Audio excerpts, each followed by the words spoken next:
Welcome to Sourav's is learning. আজকে আমরা অনেকদিন পর আবার হোয়াইট বোর্ডে আসছি। আজকে আসে মূলত আমি রেসপিরেটরি ট্র্যাক বা রেসপিরেটরি সিস্টেম বা রেসপিরেটরি অর্গানিজম নিয়ে কথা বলবো। আসলে এই আমার রেসপিরেটরি ট্র্যাক নিয়ে অ্যানাটমিতে ভিডিও ছিল। অ্যানাটমিটা ছিল মূলত হচ্ছে যে আপনার বডির যে পার্টস গুলো আছে, এই বডির পার্টস গুলোর লোকেশন কোন জায়গায় হবে, এগুলোর অবস্থান কোন জায়গায়, এগুলো স্ট্রাকচার কিরকম সেটা। তো আজকে আমরা কথা বলবো আসলে মূলত রেসপিরেটরি ট্র্যাকের বা রেসপিরেটরি সিস্টেমের ফিজিওলজি নিয়ে। ফিজিওলজি জিনিসটা আসলে কি, বা আমাদের রেসপিরেটরি ট্র্যাকটার প্রয়োজনীয়তা কি, বা আমাদের রেসপিরেটরি ট্র্যাকটা কেন লাগতেছে, আমরা আজকে সেগুলো নিয়ে জানার চেষ্টা করব। তাহলে আমরা আজকে বলবো কি রেসপিরেটরি সিস্টেম। আজকে আমরা কি বলবো? রেসপিরেটরি সিস্টেম নিয়ে আজকে আমরা পড়ালেখা করব। আসলে এখন আমরা কথা বলবো আসলে আমাদের রেসপিরেটরি সিস্টেমটা আমাদের পড়া লাগবে কেন, বা আমাদের জানা লাগবে কেন।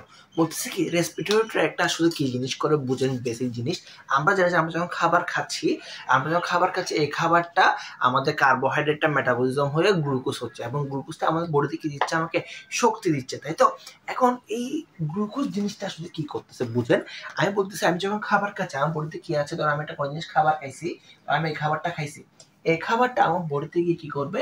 গ্লুকোজ তৈরি করবে। কি তৈরি করবে? গ্লুকোজ তৈরি করবে। গ্লুকোজ। এখন এই গ্লুকোজটা তৈরি হতে লাভ কি? এই গ্লুকোজ থেকে লাভ কি? এই গ্লুকোজ থেকে আমাদের শক্তি দরকার বা এনার্জি দরকার, ঠিক আছে না? তাহলে এই গ্লুকোজটা কি করবে? বলতে কি, গ্লুকোজটা অক্সিজেন উপস্থিতিতে ভেঙে যাবে। আমরা জানি গ্লুকোজ কি, গ্লুকোজ C6H12O6, এটা ও কি করবে? অক্সিজেন উপস্থিতি ভেঙে গিয়ে কার্বন ডাইঅক্সাইড, পানি এবং অনেক পরিমাণ এনার্জি তৈরি করবে। এবং কি তৈরি করবে? অনেক পরিমাণ এনার্জি। আমরা এনার্জিকে বলছি এটিপি, অ্যাডিনোসিন ট্রাইফসফেট। এটাকে বলা হয় কি বায়োলজিক্যাল কয়েল, অর্থাৎ জৈব রাসায়নিক মূল্য। অর্থাৎ আমাদের শরীরে যত রকম শক্তি দরকার, যত রকম এনার্জি দরকার, এই সবগুলো আমরা এটিপি পেয়ে থাকি। তাহলে বুঝেন, আপনি খাবার খাইছেন, খাবার থেকে গ্লুকোজ তৈরি হয়েছে, ঠিক আছে। এবার আসি এই অক্সিজেন আমরা বডিতে কোত্থেকে আসবে? এটা কিন্তু আমাদের একটা কোয়েশ্চেনের বিষয়, তাই না? এই অক্সিজেনটা আমাদের বডিতে কোত্থেকে আসবে? এখন অনেকে বলবে যে স্যার, আমরা তো অক্সিজেনটা আমাদের যে সারাউন্ডিং আছে, আমরা সারাউন্ডিং থেকে পেতে পারি। ঠিক আছে, সারাউন্ডিং থেকে পাবেন, কিন্তু আমাদের মাথায় রাখবে যে আমাদের সারাউন্ডিং এ প্রায় 21% অক্সিজেন থাকে। অর্থাৎ আমাদের পরিবেশের মধ্যে আমরা কি থাকি? আমরা 21% অক্সিজেন থাকি। তাহলে এখন আমরা কথা বলবো যে তাহলে এই যে অক্সিডেশন হচ্ছে, তার মানে এই অক্সিডেশন যেটা হচ্ছে, oxidation of food gives cellular energy. এটা হচ্ছে কি সেলুলার রেসপিরেশন বলতেছে। এই যে আমি এখন যেটা বলতেছি, এটা হচ্ছে কি সেলুলার রেসপিরেশন। এটা কি বলতেছে? Cellular respiration. সেলুলার রেসপিরেশন বলতে কি বোঝাচ্ছে? এই রেসপিরেশনটা আমাদের শরীরের সেলের ভিতরে ঘটতেছে, ঠিক আছে না? আচ্ছা, এখন আমরা কথা বলবো যে আসলে আমাদের এই রেসপিরেশনটা কেন দরকার। আমরা বলতেছিলাম কি আমাদের রেসপিরেশনটা কেন দরকার। আমাদের এই রেসপিরেশন দরকার হচ্ছে, বুঝেন, খুব ভালো করে বুঝেন। আমরা কি দেখতেছি? আমাদের এখানে কি আছে? অক্সিজেন আছে। অক্সিজেনটা আমাদের দরকার, এটা আমাদের দরকার, ঠিক আছে না? কারণ হচ্ছে শক্তি তৈরি করতে আমার অক্সিজেন দরকার। আর কার্বন ডাইঅক্সাইড তৈরি হচ্ছে, এই কার্বন ডাইঅক্সাইড আমার বডির জন্য ভালো নয়, এটা আমার বডির জন্য ক্ষতিকর। তার মানে এই কার্বন ডাইঅক্সাইড আমার বডি থেকে কি করতে হবে? আমার আউট করতে হবে। কার্বন ডাইঅক্সাইড বডি থেকে কি করতে হবে? আউট করতে হবে, অক্সিজেনটাকে ইন করতে হবে। এই রেসপিরেটরি সিস্টেম বা রেসপিরেটরি অর্গানিজম যেটা আছে, সেটা কি করে? আমরা ফ্রেশ এয়ার থেকে আমরা অক্সিজেন নিতে সাহায্য করে, এবং বডি থেকে কার্বন ডাইঅক্সাইড বের করে দিতে সাহায্য করে। তার মানে কি, carbon dioxide is to be release. তো আমাদের এই কার্বন ডাইঅক্সাইড কিন্তু বডি থেকে বের করে দিতে হবে, ঠিক আছে। তাহলে আমরা এখন কথা বলবো রেসপিরেশন জিনিসটা কি। আমরা কথা বলবো কি? রেসপিরেশন নিয়ে কথা বলবো। কি বলবো? রেসপিরেশন কি আসলে? রেসপিরেশন হচ্ছে একটা লাইফ প্রসেস। মানে আমরা যতদিন বেঁচে থাকবো, আমাদের এই বেঁচে থাকার মধ্যে কি থাকবে? রেসপিরেশন থাকবে। তার মানে কি, রেসপিরেশন বলতে আমাদেরকে আসলে কি বোঝাচ্ছে? রেসপিরেশন বলতে আসলে আমাদেরকে বোঝাচ্ছে আমরা পরিবেশ থেকে যে ইনটেক অফ অক্সিজেন, আমরা পরিবেশ থেকে কি নিব? ইনটেক নিচ্ছি। কি? পরিবেশ থেকে ইনটেক নিচ্ছি অক্সিজেন। এটা হচ্ছে কি আমার রেসপিরেশনের একটা প্রসেস। আমি যে পরিবেশ থেকে কি নিচ্ছি? অক্সিজেন নিচ্ছি, সারাউন্ডিং থেকে নিচ্ছি। তার মানে অক্সিডেশন অফ ফুড, আমি কি বলছি? আমার যে ফুডের যে অক্সিডেশন হচ্ছে, oxidation of food gives cellular energy. অর্থাৎ আপনার যে ফুডটা অক্সিডেশন হয়ে, খাবার যেটা খাইছেন, আমি আলু, ফ্রেঞ্চ ফ্রাই, ভাত যা খাইছেন, এই খাবারটা অক্সিডাইজ হয়ে আমরা কি দিচ্ছি? একটা সেলুলার এনার্জি দিচ্ছি। এটাও কিন্তু রেসপিরেশনের একটা পার্ট, ঠিক আছে না? তারপর হচ্ছে কি আপনার হচ্ছে কি release energy, RELEAS, release energy. এখন এই যদি এই এনার্জি প্রডিউস করতেছে, এটাও কিন্তু আমার একটা রেসপিরেশনের অংশ। আপনারা যখন আরো হায়ার স্টেজে যাবেন তখন দেখবেন যে এখানে কি হইতেছে, এখানে হচ্ছে যে আপনার এটিপি সিনথেসিস হচ্ছে, এটিপির মাধ্যমে আমরা বডিতে সেল যোগাড় করছে, আপনাকে আটটি এটিপি দিয়ে আমরা বডি কাজ করতেছে, অনেক কিছু আছে, আমরা এগুলো পড়বো, সব ডিটেলসে পড়ালেখা করবো। তারপর হচ্ছে কি এলিমিনেশন অফ অক্সিজেন। তারপর কি এলিমিনেশন অফ অক্সিজেন। আমরা sorry, elimination of carbon dioxide, not oxygen. আমার যে কার্বন ডাইঅক্সাইড তৈরি হয়েছে, এই কার্বন ডাইঅক্সাইড আমাদের শরীরের জন্য ক্ষতিকর, এই কার্বন ডাইঅক্সাইড আমার বডি থেকে বের করে দিচ্ছি। ঠিক আছে, তাহলে এই প্রসেস জিনিস যেটা আছে, তার মানে এটা হচ্ছে কি রেসপিরেশন মধ্যে কি করতেছে, রেসপিরেশনের মধ্যে আমরা অক্সিজেন ইনটেক করতেছি, আমরা সেলুলার এনার্জি প্রডিউস করতেছি, আমরা কার্বন ডাইঅক্সাইড সেটা করে দিচ্ছি, কি বের করে দিচ্ছি। তারপর আসে যে প্রসেস জিনিস যেটা হচ্ছে, এই প্রসেস কোনটা? প্রসেস হচ্ছে এটা হচ্ছে প্রসেস। কোন প্রসেসে হচ্ছে? আমার এই প্রসেসে হচ্ছে, অর্থাৎ আমার গ্লুকোজটা অক্সিজেনের সাথে বিক্রিয়া করে কার্বন ডাইঅক্সাইড, পানি এবং বিপুল পরিমাণ শক্তি উৎপন্ন করতেছে। এটা হচ্ছে কি আমার এনার্জি বা প্রসেস বলতেছে। এবার আসে কি মোস্ট ইম্পর্টেন্ট টাইপ। আমার রেসপিরেশনের টাইপ আছে, কি আছে? আমি আপনাকে টপিক বাই টপিক বলার চেষ্টা করতেছি। টাইপ বলতেছে কি রেসপিরেশন আসলে দুই রকম হয়ে থাকে। রেসপিরেশন কয় রকম হয়ে থাকে? দুই রকম হচ্ছে। একটা হচ্ছে কি অ্যারোবিক রেসপিরেশন, একটা হচ্ছে অ্যানারোবিক রেসপিরেশন। একটা হচ্ছে কি অ্যারোবিক রেসপিরেশন, অ্যারোবিক রেসপিরেশন, আর হচ্ছে কি অ্যানারোবিক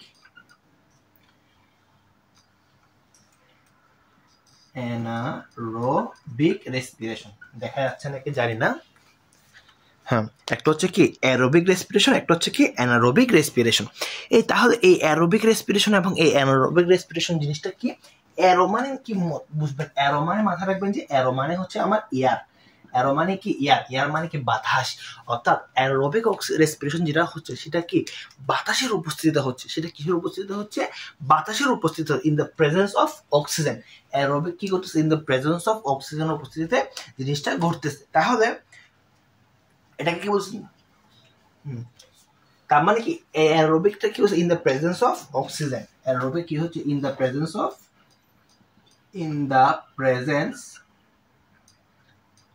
অফ অক্সিজেন। এটা উদাহরণ কি? উদাহরণ হচ্ছে আমরা নিজেরা হিউম্যান বিং। এটা উদাহরণ কি? আমরা হিউম্যান বিং। এটা উদাহরণ কি? আমরা নিজেরাই মানুষ। এটা হচ্ছে কি অ্যানারোবিক। অ্যানারোবিক বলতে কি বলছে? অ্যাবসেন্স বলছে। এখানে দিয়ে মাথায় রাখবেন যে অ্যাবসেন্স। কি মাথায় রাখবেন? অ্যাবসেন্স মানে কি? অনুপস্থিত। ঠিক আছে না? এই অনুপস্থিত মানে কি? অক্সিজেনের অনুপস্থিতি, অর্থাৎ যেটা আমাদের বাতাসের অনুপস্থিতিতে যে শ্বসনতন্ত্র বা যে শ্বাসক্রিয়া চলছে সেটাকে বলছে আমার অ্যানারোবিক। এই অ্যানারোবিকের মধ্যে আবার দুই রকম আছে। কি রকম? দুই রকম আছে। একটা হচ্ছে যে কিছু কিছু প্রাণী আছে বা কিছু কিছু প্রাণী আছে যারা হচ্ছে কি অক্সিজেন থাকলেও বাঁচতে পারে, অক্সিজেন না থাকলেও বাঁচতে পারে। আবার কিছু কিছু প্রাণী যারা কি অক্সিজেন ছাড়া পুরোপুরি বাঁচতে পারে। এগুলোর উপর ভিত্তি করে এটাকে কি বলতেছে? একটা বলছে কি ফ্যাকুলেটিভ অ্যানারোবিক, একটাকে বলছে কি ফ্যাকুলেটিভ। একটা কি বলছে?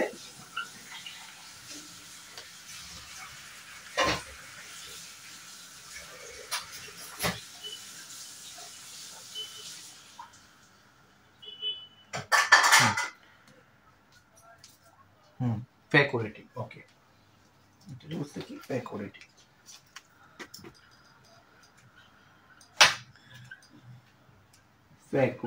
আর একটা হচ্ছে কি আপনার ওভিগেটস।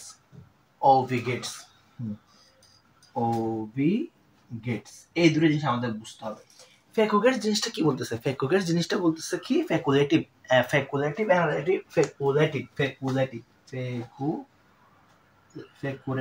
বানানটা মনে ভুল করছি। ফ্যাকুলেটিভ হবে, ফ্যাকুলেটিভ নট রেটিভ, ফ্যাকুলেটিভ হবে। ঠিক আছে না? এই ফ্যাকুলেটিভ জিনিসটা কি বলতেছে? ওরা হচ্ছে এমন একটা প্রাণী, capable of growing with the presence of oxygen or without the presence of oxygen. ওরা কি করতে পারে? ফ্যাকুলেটিভ গুলো হচ্ছে কি ওরা অক্সিজেনের উপস্থিতিতে বাঁচতে পারে, অক্সিজেন না থাকলেও বাঁচতে পারে। আর অবলিগেটস জিনিসটা কি? ওরা হচ্ছে কি অক্সিজেন ছাড়া সম্পূর্ণভাবে বাঁচতে পারে। এটার মধ্যে উদাহরণগুলো জেনে রাখবেন। উদাহরণগুলো কি কি আছে? উদাহরণ হচ্ছে কি আমার এস্কেরেশিয়া কোলি, ইকোলি। আমরা কি বলবো? উদাহরণ কি বলবো? ইকোলি, এস্কেরেশিয়া কোলি। এবং অবলিগেটস এর উদাহরণের মধ্যে কি আছে? Clostridium tetany. ওরা কি করতে পারে? ওরা হচ্ছে কি ClOS ক্রস টিটানিক এগুলো হচ্ছে কি অবলিক গ্যাস, অর্থাৎ ওরা কি অক্সিজেনের উপস্থিতি ছাড়া কি করতে পারে, বাঁচতে পারে। তাহলে এবার আমরা এখন বলে ফেলছি কি রেসপিরেশন কি আমরা বুঝতে পারছি, রেসপিরেশন টাইপ কি আমরা বুঝতে পারছি। তাহলে এই আমরা যে অ্যানারোবিক রেসপিরেশন যেটা বলতেছি, এই অ্যানারোবিক রেসপিরেশন কোনটা, আমার এই সেলুলার রেসপিরেশনটাই হচ্ছে কি আমার অ্যারোবিক রেসপিরেশন। অর্থাৎ ওরা কি হচ্ছে, সেখানে দেখেন গ্লুকোজটা অক্সিজেন উপস্থিতিতে ভেঙে গিয়ে কার্বন ডাইঅক্সাইড পানি বিপুল পরিমাণে শক্তি উৎপন্ন করতেছে। আচ্ছা, এবার খুব ইম্পর্টেন্ট একটা টপিক আছে, খুব ইম্পর্টেন্ট জিনিস আছে। এবার দেখেন তার মানে কি অ্যারোবিক রেসপিরেশনের মধ্যে আমরা কি হচ্ছে, অ্যারোবিক রেসপিরেশনের মধ্যে আপনার পানি উৎপন্ন হচ্ছে এবং বিপুল পরিমাণে কি উৎপন্ন হচ্ছে, শক্তি উৎপন্ন হচ্ছে। তার মানে কি এই অ্যানারোবিকের ক্ষেত্রে কি হচ্ছে, তো এখান দেখেন এইখানে গ্লুকোজটা শক্তি উৎপন্ন হচ্ছে। অ্যানারোবিকের ক্ষেত্রে কিন্তু সেম হবে, কিন্তু এখানে কথা হচ্ছে এখানে পার্শিয়াল ব্রেকডাউন করবে। এখানে কি করবে না, পুরাপুরি করবে না, কি করবে, পার্শিয়াল ব্রেকডাউন করবে, পার্শিয়াল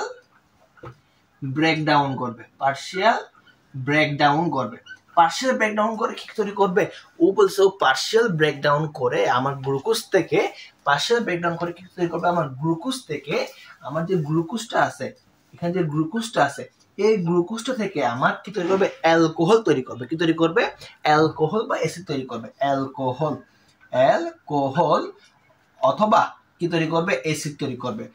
তার মানে কি অ্যানারোবিক যেটা আছে সেটা কি করবে, সেটা পার্শিয়াল ব্রেকডাউন হয়ে গ্লুকোজ থেকে অ্যালকোহল এবং কি অ্যাসিড তৈরি করে।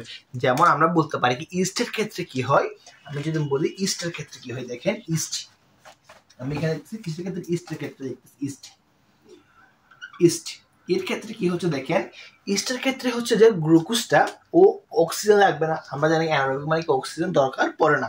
এক্ষেত্রে কি হচ্ছে, ইস্টের ক্ষেত্রে দেখেন ও কি করবে, গ্লুকোজ যেটা আছে C6H12O6 এই জিনিসে যেটা আছে সেটা কি করবে, ব্রেকডাউন করে ইথানল তৈরি করবে, C2H5OH। আমরা জানি কি OH থাকলে অ্যালকোহল, OH থাকলে কি অ্যালকোহল, এটাকে বলতেছে কি ইথানল, মিথেন ইথেন, এটাকে বলতেছে কি ইথানল তৈরি করতেছে। এবং ইথানল তৈরি করবে, কার্বন ডাইঅক্সাইড তৈরি করবে এবং কি তৈরি করবে, এনার্জি তৈরি করবে। কি তৈরি করবে, এনার্জি বা শক্তি তৈরি করবে।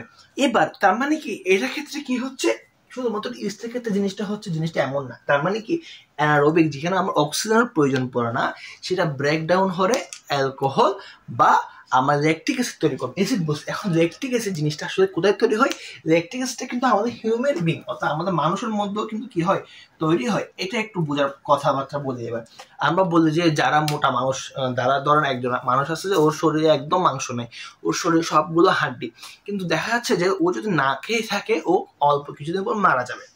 যার একটু শরীরে মাংস বেশি বা গোস্ত বেশি, একটু মোটা মানুষ, আমার ধরো মোটা মানুষ, ওর ক্ষেত্রে দেখা যাচ্ছে ও যদি না খেয়েও থাকে ও অনেকদিন সার্ভাইভ করতে পারবে। কেন সার্ভাইভ করতে পারবে, কারণ হচ্ছে যে আমরা যখন অক্সিজেন দরকার হয়, অর্থাৎ আমাদের বডি যখন পর্যাপ্ত পরিমাণ অক্সিজেন পায় না বা পর্যাপ্ত পরিমাণ খাবার পায় না, গ্লুকোজ পায় না, আমার বডির মাসেল ব্রেকডাউন করে ল্যাকটিক অ্যাসিড তৈরি করে। দেখবেন যারা হচ্ছে অ্যাথলেটিক আছে, আমি যখন আমাদের ব্রিদিং পড়ো তখন ভালো করে বুঝতে পারবেন। দেখবেন যারা কি আছে অ্যাথলেটিক আছে, অর্থাৎ আপনি যখন দৌড়াদৌড়ি করতেছেন বা আপনি যখন কি করতেছেন, অনেক বেশি ওয়ার্কআউট করতেছেন, এক্সট্রিম ওয়ার্কআউট করতেছেন, তখন দেখা যাচ্ছে কি আপনার বডিতে যে পরিমাণ অক্সিজেন যাওয়ার কথা ছিল সেই পরিমাণ অক্সিজেন পাচ্ছেন না, অর্থাৎ আমরা বডির যতটুকু ব্রিদিং নেওয়ার কথা ছিল সেই পরিমাণ ব্রিদিং পাচ্ছে না বা সেই পরিমাণ অক্সিজেনটা নিতে পারতেছে না। তখন আমার বডি কি করবে, আমার বডির মধ্যে যে অতিরিক্ত ফ্যাট বা চর্বি আছে, যেমন যারা অ্যাথলেটিক, যারা কি করবো, আমার বডি যে অতিরিক্ত ফ্যাট বা চর্বি আছে, ওরা এগুলো ব্রেকডাউন করা শুরু করবো, অর্থাৎ আমার বডির মাসেল কি করবে, ব্রেকডাউন করা শুরু করবো। আমি যখন অতিরিক্ত ওয়ার্কআউট করবেন বা খেলাধুলা করবেন বা ম্যারাথন রান করবেন, তখন তো আপনার বডির ফ্যাট গুলো বার্ন হতে শুরু করবে। ফ্যাট গুলো বার্ন কেন হচ্ছে, কারণ আপনি যখন দৌড়াচ্ছেন আপনি ওই টাইমে খাবার খেতে পারতেছেন না, কিন্তু আপনার বডিতে ওই টাইমে এনার্জি দরকার। এনার্জি না হয় আপনার বডি শক্তি তৈরি করতে পারবে না, শক্তি তৈরি না হয় আপনার বডি চলবে না, কাজ করতে পারবে না। খুব ভালো করে পয়েন্ট বাই পয়েন্ট বুঝেন। তাহলে আমার কি করবে, ওই টাইমে আমার কি করবে, আমার হিউম্যান বিংয়ের ক্ষেত্রে কি হবে, C6H12, দেখেন ওই টাইমে কি করবে, C6H12O6 এটা ভেঙে কি তৈরি করবে, ল্যাকটিক অ্যাসিড তৈরি করবে ল্যাকটিক অ্যাসিড প্লাস এনার্জি তৈরি করবে। এই ল্যাকটিক অ্যাসিড কোথায় পাওয়া যায়? আমাদের মাংস পেশিতে পাওয়া যায়। আমরা যখন পোলারাইজেশন পড়ছি আমরা জানি দুই রকমের ল্যাকটিক অ্যাসিড আছে, একটা ডি ল্যাকটিক অ্যাসিড, এল lactic acid. D lactic acid পাওয়া যায় মাংস পেশিতে, এল ল্যাকটিক অ্যাসিড পাওয়া যায় ডি ল্যাকটিক অ্যাসিড পাওয়া যায় টক দইয়ে বা দধিতে, এল ল্যাকটিক অ্যাসিড পাওয়া যায় আমাদের মাংস পেশিতে। ঠিক আছে, তো ওই মাংস পেশির ল্যাকটিক অ্যাসিড ব্রেকডাউন করে কি করবো, আপনাকে এনার্জি প্রডিউস করবে। তার মানে কি আমরা বডিতে যখন অ্যানারোবিক কন্ডিশন যেটা হবে সেটা মাথায় রাখতে হবে, সেটা শুধুমাত্র কেবলমাত্র ইমার্জেন্সি কন্ডিশনে হয়। ইমার্জেন্সি তার মানে আপনি অতিরিক্ত পরিমাণ দৌড়াচ্ছেন কিন্তু আমার বোর্ডে না দৌড়ে আপনি সার্ভে করতে পারবেন না, এটা আমার বোর্ডের মাসলগুলো বার্ন করা শুরু করবে। এটা হচ্ছে কি মূলত আমাদের অ্যানারোবিক রেসপিরেশনের একটা ছোট একটা উদাহরণ দিচ্ছে। আজকে শুধু বেসিক একটা কথা বলতেছি, মেকানিজম নিয়ে আমি পরে কথা বলবো। তাহলে এটা হচ্ছে কি আমার রেসপিরেশন নিয়ে চলে গেছে। এবার আমরা কথা বলবো কি নিয়ে, এবার আমরা কথা বলবো কি ব্রিদিং নিয়ে। তারপরে আমরা আসলে বুঝতে পারছি জিনিসগুলো, এবার আশা করে বুঝতে পারছি। এবার আমরা কথা বলবো ব্রিদিং নিয়ে। কি নিয়ে? ব্রিদিং কি দেখেন বলি, আস্তে আস্তে বলি সবকিছু।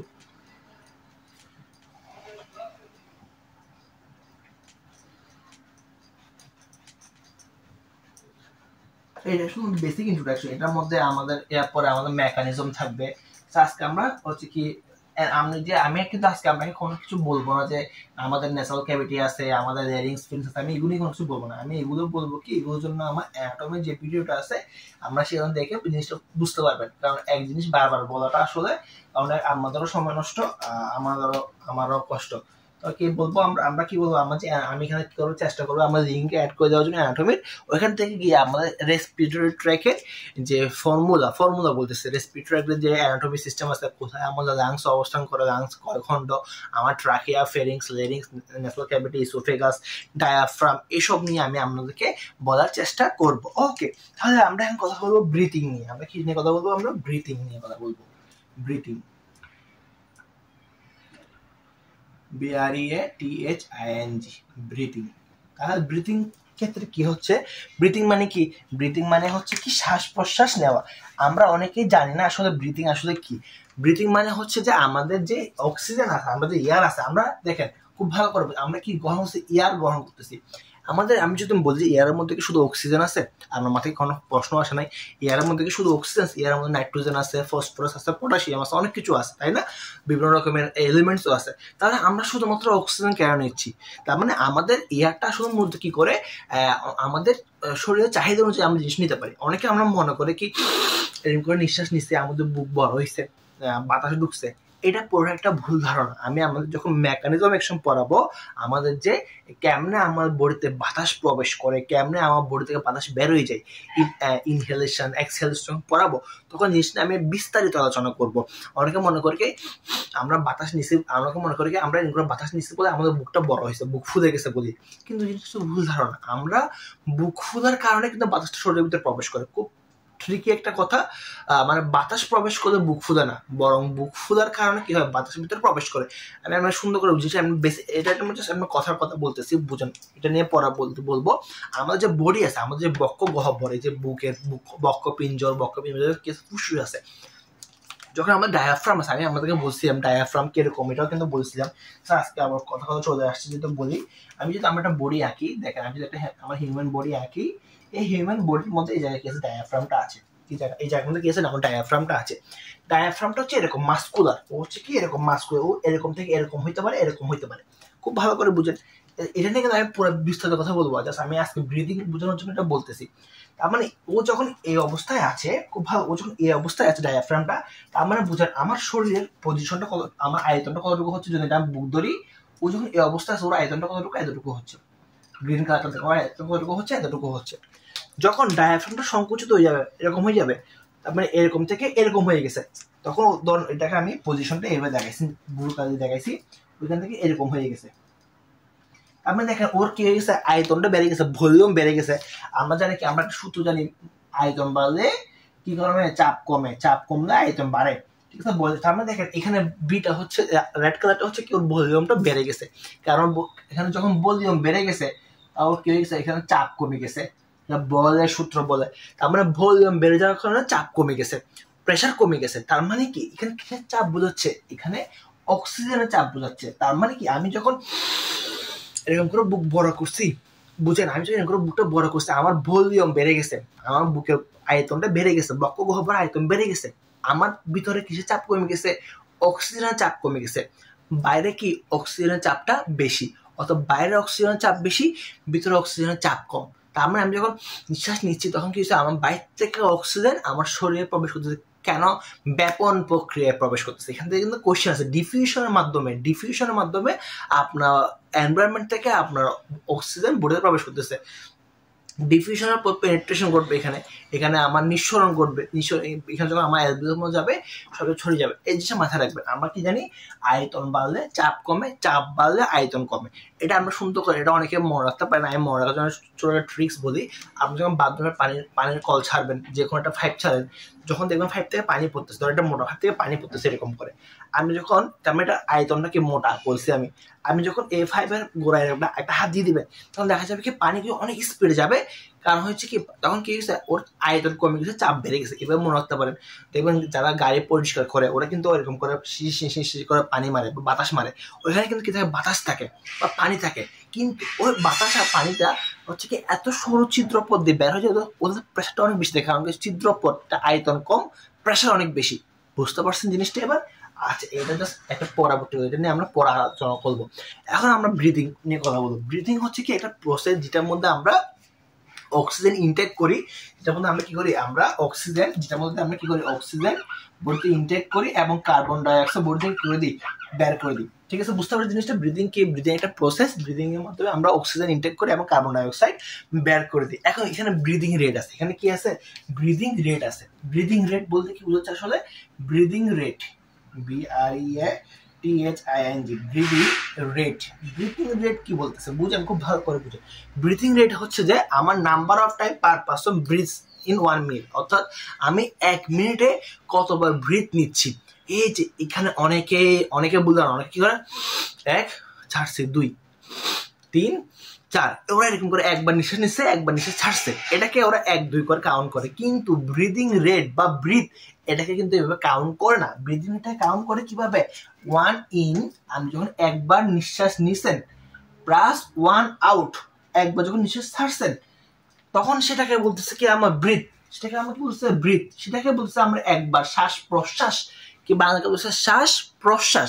একবার নিঃশ্বাস নিছেন, একবার নিঃশ্বাস ছাড়ছেন, এটাকে বলছে কি শ্বাস প্রশ্বাস। তাহলে আমার মাথায় রাখতে হবে যে এটা হচ্ছে কি ব্রিথ। আমাদের একজন স্বাভাবিক মানুষের ক্ষেত্রে ব্রিথ হচ্ছে যে 15 থেকে 18 টাইম পার মিনিট। কি হয়, 15 থেকে 18 টাইম। অর্থাৎ আপনি একবার নিঃশ্বাস নিছেন, একবার নিঃশ্বাস ছাড়ছেন, এটা একটা ব্রিথ। ঠিক আছে না? এই একটা ব্রিথ মিনিটে কতবার হয়, 15 থেকে 18 বার। আপনি যখন নিজেকে শান্ত রাখতে পারবেন তখন দেখবেন যে আপনি নিজেকে ব্রিথিং যেন কমে ফেলতে যাবেন। যারা ফুটবল খেলা দেখেন, আমি সবাইকে একটা সুন্দর উদাহরণ দিই। দেখবেন যত বড় বড় ফুটবল প্লেয়ার আছে, ওরা যখন ফ্রি কিক নিচ্ছে, যেমন ক্রিস্টিয়ানো রোনালদো যখন ফ্রি কিক নেয়, এরকম করে নিঃশ্বাস নেয়। দেখবেন আমি কিন্তু ওর পজিশন দাঁড়াইছে, কি হবে, এরকম করে কি করে নিঃশ্বাস নেয়। আবার যখন মেসি যখন ফ্রি কিক করার জন্য নেয়, তখন ওই করে নিঃশ্বাস নেয়। এটা ওই ব্রিথিং টেকনিক। এটা টেকনিকটা কেন বলতেছে আমাদের, আমি একটু খুব মজার কথা বলি, একটু পড়ার বাইরে যাচ্ছি গা। আমরা যখন আমাদের বডিতে কি হয়, আমরা যখন বডিতে একটা নার্ভ স্টিমুলেট হয়, আপনি যখন রেগে গেছেন, আমি যদি রেগে যান, দেখবেন আপনার বডিতে আপনার গায়ের মধ্যে অতিরিক্ত শক্তি আসবে, মনে হয়েছে আপনার তখন মুখের সাউন্ড অনেক বড় হয়ে যাবে, আপনার হাত পা অনেক জোরে চলবে। আপনি যখন রেগে যাবেন এই জিনিসটা ঘটবে। তার মানে কি, তার মানে আমরা যখন রেগে যাই বা আমরা যখন অস্থির হয়ে যাই, আমাদের বডির সবগুলো নার্ভ কিন্তু একত্রে কি হয়, স্টিমুলেট হয়ে যায়। আমি একটা বডির নার্ভকে রিল্যাক্স করতে পারি, আমাদের সবগুলো নার্ভ কিন্তু একত্রে রিল্যাক্স হয়ে যায়, আপনার মাথা শান্ত হয়ে যায়। ঠিক আছে না? তার মানে কি, এইখানে যে ডায়াফ্রাম যেটা বলছি, আমাদের যে ডায়াফ্রাম বা মধ্যচ্ছদা যেটা বলছি, এই মধ্যচ্ছদার মধ্যে একটা নার্ভ আছে, এটার নাম কি বলা হয়, ফ্রেনিক নার্ভ। কি নার্ভ? ফ্রেনিক। দেখেন এখানে নার্ভটা কি, নাম কি, ফ্রেনিক নার্ভ। Phrenic nerve. অর্থাৎ আমরা যখন এরকম করে ব্রিথ নিব,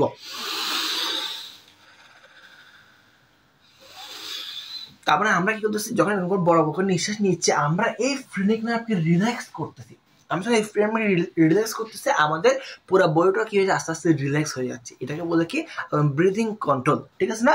তার মানে কি, এই ব্রিথটা নেওয়ার ফলে কি হচ্ছে, আমাদের স্বাভাবিক যে আমাদের ব্রিদিং টাইমটা আমরা বুঝতে পারছি। আচ্ছা, তাহলে এখানে আসলে অনেক কিছু বলার আছে।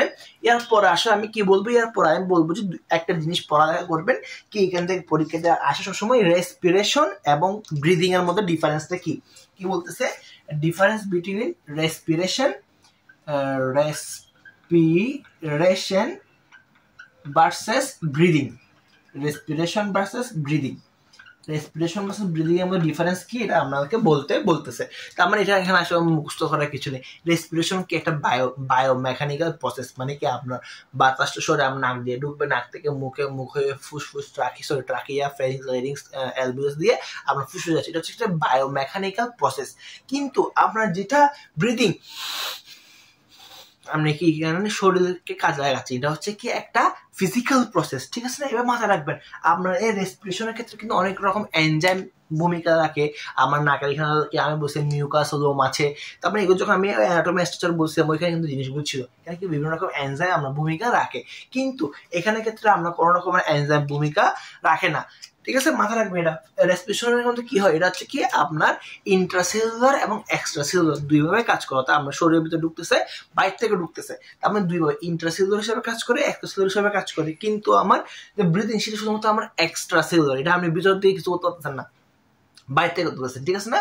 তার মানে কি এই রেসপিরেশনের মধ্যে কি হয়, শুধুমাত্র আমার ফুল বডি সেলের মধ্যে শক্তি পৌঁছাই, কিন্তু এখানে শুধুমাত্র আমাদের সার্টেন একটা অর্গানের মধ্যে ব্রিদিংটা পৌঁছায়, ঠিক আছে? তাহলে এই জিনিসটা হচ্ছে কি আমার ব্রিদিং রেট বা রেসপিরেশন এবং ব্রিদিং মধ্যে বলবো। এরপরে টপিক যেটা বলবো, এরপরে টপিকটা হচ্ছে কি আমাদের শ্বাসনালীর যে ট্র্যাকটা আছে, আমাদের যে ট্র্যাক আছে, এই ট্র্যাকটা পড়ালেখা করতে হবে। আমার ন্যাসাল ক্যাভিটি থেকে শুরু করে nasal cavity, larynx, pharynx, diaphragm, oesophagus, এই সব কিছু পড়ালেখা করতে হবে। তারপরে গিয়ে আপনারা লাংসের কাজকর্মগুলো বুঝতে পারবেন। তাই আমি রিকোয়েস্ট করবো আপনাদেরকে, যারা আমার আমি আসলে এখানে বলতেছি না, আমি রিকোয়েস্ট করবো যারা আমার আগের ভিডিওগুলো দেখেন না, অর্থাৎ আমার যারা অ্যাডওয়েব ভিডিওটা দেখেন নাই ওটা আবার অ্যাডওয়েব ভিডিওটা দেখবেন। আমি চেষ্টা করবো লিঙ্ক বাটনে দিয়ে দেওয়ার জন্য, আইকন বাটনে, অথবা ভিডিও শেষে ওখানে প্লেলিস্ট দিয়ে দেওয়ার চেষ্টা করবো। তাহলে আমার এখানে আমার কি করতে হবে, এই ট্র্যাকটা পড়ালেখা মানে কি বাতাসটা আমার বডিতে কিভাবে প্রবেশ করে। আমার প্রথম বাতাসটা আমার নাকের মধ্যে আসবে, আমার ফেরিংস, ট্রাকিয়া, ব্রঙ্কিয়াল, তারপর হচ্ছে কি আমার অ্যালভিওল, তারপর হচ্ছে কি বডি থেকে বিভিন্ন ব্লাড ভেসেল থেকে বিভিন্ন বডির অর্গানে যাবে। এই জিনিসটা পড়ালেখা করবেন। এর পরের ক্লাসে আমরা কি করবো, এর পরের ক্লাসে আমরা রেসপিরেশন মেকানিজম দেওয়ার চেষ্টা করবো, অর্থাৎ আমাদের যে শ্বাস প্রশ্বাস নিচ্ছি, যে আমি এটা বলছি এটাকে আমি সুন্দর বোঝানোর চেষ্টা করবো, এখানে আমাদের কিরকম ফিজিক্যাল চেঞ্জ, কিরকম কেমিক্যাল চেঞ্জ হচ্ছে, আমি সেটা নিয়ে বলার চেষ্টা করবো। যদি কেউ না বুঝেন সবাইকে আমাকে কমেন্ট করে জানাবেন, আমি চেষ্টা করবো আপনাদেরকে রিপ্লাই দেওয়ার জন্য। মূলত আজকে ভিডিওটা আমরা একটা কমেন্ট থেকে বানাইছি, আমার আসলে এই ভিডিওটা নিয়ে বানানোর কোনো প্রিপারেশন ছিল না, আমি অন্য একটা টপিক নিয়ে ভিডিও বানাচ্ছিলাম, ডায়াবেটিক বা অ্যান্টিবায়োটিক নিয়ে। তো আশা করছি এরকম কেউ কমেন্ট করলে আমার আসলে নিজের অনেক ভালো লাগে, আমি সাপোর্ট দেওয়ার চেষ্টা করি, আমাকেও সাপোর্ট দিবেন। সবাইকে ধন্যবাদ, ভালো থাকবেন, সুস্থ থাকবেন।